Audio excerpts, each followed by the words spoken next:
Hello everyone. In this video, we will cover how to change the theme in your computer. So what is the theme in your computer? So the theme is just used to customize your computer's look, like the Windows look, and it also changes the color and the contrast of your system. So now this is how we are going to implement this video. So let's get started.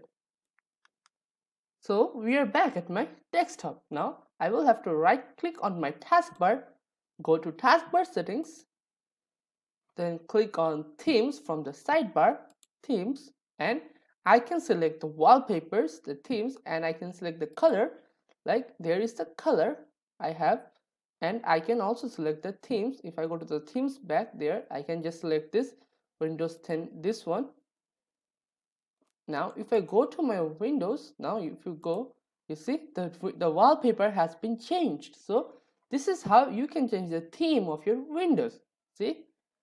So now let's have a look at the summary. So in this video we have covered how to change the computer theme.